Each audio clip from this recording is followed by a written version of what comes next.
Since the release of Demon's Souls in 2009, developers FromSoftware haven't really changed up the formula much, and that is absolutely fine. Being the massive Souls fan that I am, I would buy any Soulsy title that these developers pump out, no questions asked. I just can't get enough of dying over and over again a million times due to my own stupid decisions. But then the announcement for Elden Ring came. We were getting an open world style Souls game with world building by Georg R.R. Martin. And that was it. That's all it took to make Elden Ring my most anticipated game of the year, and I'm not the only one. This review is pretty late, the reason being that Elden Ring is absolutely massive and all I wanted to do was play it at every waking moment. But I'm sure that you've seen the reviews for this game have been insane, sitting on 96 on Metacritic. Sometimes when games receive this praise, I do not entirely agree, but with Elden Ring, I entirely agree. Yes, it is a masterpiece. Yes, it'll probably win Game of the Year, and yes, you should buy it, unless you're not a fan of the genre. Before we get into this review, it would help me out a lot if you hit the thumbs up and subbed for more RPG content. Alright, let's get into it.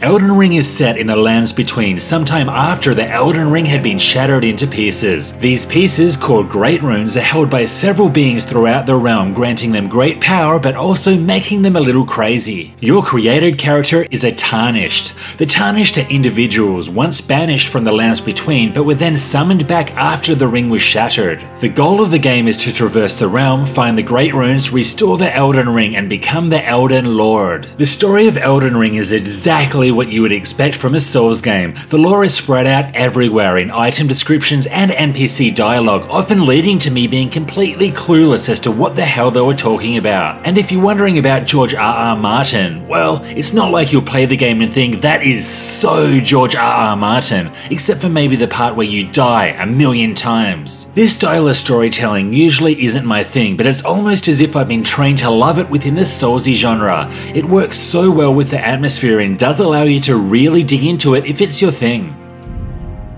Elden Ring could have played it safe. It could have been just another Soulsy style game like the ones we've been playing for the past decade. I would still buy it. I would still love it. But instead, what FromSoftware has done is absolutely mind-blowing. Putting everything I love about their past games into a giant open world has been pulled off to perfection. After the quick tutorial, you're free to roam the lands between, and wowee, this map is massive and full of countless distractions. The world is highly detailed and diverse, and you can go just about everywhere from the very start of the game. And in a world so desolate and depressing, it's great to see that some people still live in luxury.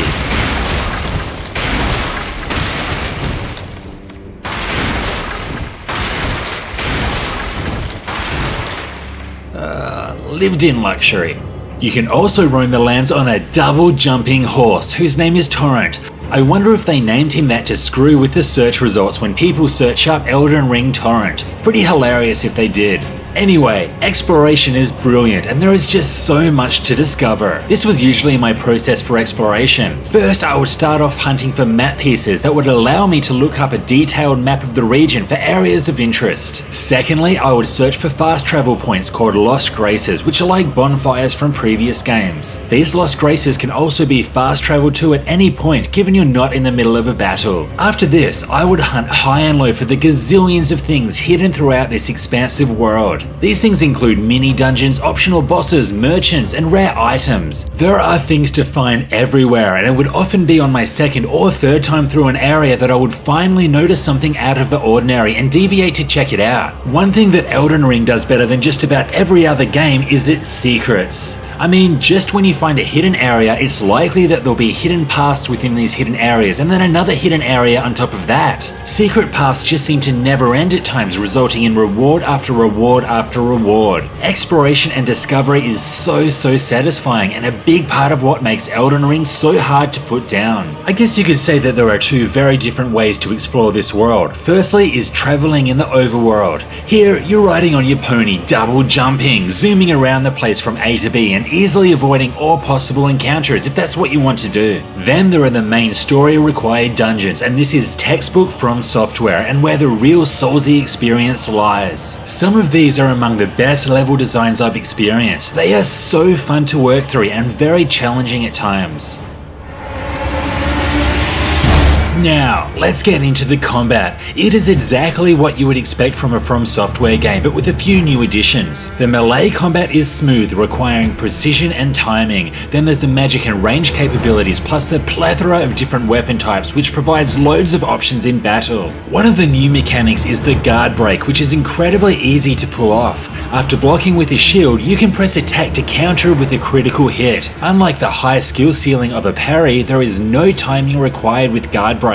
This was an easy way to roll through the start of the game, which is why I was so happy to see it become a lot less viable when up against stronger enemies later in the game. Another major new mechanic is summoning. You'll be able to use previously obtained ashes to summon a variety of warriors and creatures to fight alongside you. While summons aren't going to take down all enemies by themselves, they do act as a second target, and this alone makes the game quite a bit easier in many situations. In addition to a weapon's weak and strong attacks, weapons now have a slot to equip an Ash of War, which can be found around the world. These are specific to weapon types and can be equipped to regular weapons when you're resting at a lost grave.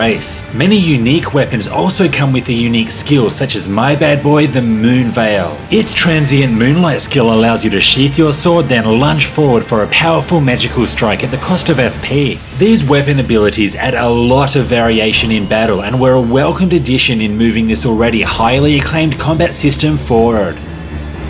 Elden Ring takes boss fights to a whole new level in terms of quantity. There are just so many optional bosses found throughout dungeons and also on the world map. Some of the story bosses were really cool and presented the challenge that you'd expect from a Soulsy game, while the optional bosses were a mixed bag. New to Elden Ring is combat on horseback, which is fairly simple. You can dash and double jump around, attacking to your left and right, so basically it's a battle of timing your attacks. I felt that many of the world map boss fights that allowed for horseback combat were a little too basic in terms of the required strategy. Most of the time I could just keep my distance, attacking with magic with little risk of being hit due to my horse being so fast. But this of course doesn't apply to all horse-based battles. Some were a complete nightmare, such as that bloody draconic tree sentinel. Now, a lot of people are claiming that Elden Ring is a much easier game than previous titles, but honestly, it's just so hard to judge. In previous Souls games, there were roadblocks. If you were stuck somewhere, sure, you may be able to take one or two alternative paths to level up, but eventually you'll have to come back for that challenging encounter. In Elden Ring, if I was challenged, I just went off and got distracted with 1,000,001 other things to do.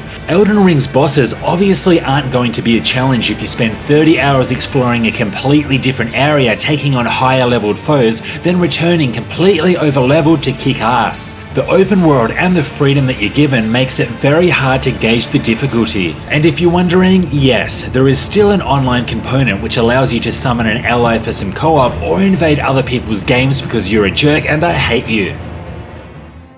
So, Elden Ring does just about everything right, but there were a few minor areas for improvement. To start with, the game really doesn't look like a new generation game. Elden Ring has been optimized to run on previous gen systems too, and the visuals do look it, especially with the characters' faces. From a technical perspective, textures take a while to load when you fast travel into a new location, and there's also a bit of texture pop-in which is most evident when riding at higher speeds on your horse. Something that is without fault, however, is the sound design. From the haunting somber music when exploring a new desolate area to the insane orchestral pieces that play during boss fights, I could not ask for anything more here. And something that never gets old is the satisfying critical sound that echoes over my speakers when I land a backstab. Oh yeah! Is this the new formula for the Souls series? Please say yes. Now that I've experienced what Elden Ring has to offer, I want more big, massive worlds to die in. As a longtime Souls fan, Elden Ring hits home in just about every way. The world exploration is incredible, and the sheer amount of secrets to discover is next level. The gameplay is perfect, providing so many ways to play the game, and the level design is outstanding with some of my favourite dungeons from the series. In terms of the negatives, we're talking about some minor issues here. The visuals are a generation behind, and there are some technical issues, but this never really impacted the fun that I had with the game. Like I said previously, if you're a fan of the genre, Elden Ring is a must play, but it's unlikely to convert you if you don't like this style of game. What are your thoughts on Elden Ring? Let me know in the comments below. This was Hellfire RPGs. Thanks for watching. It would help me out a lot if you hit like and sub for more RPG content. See you next time.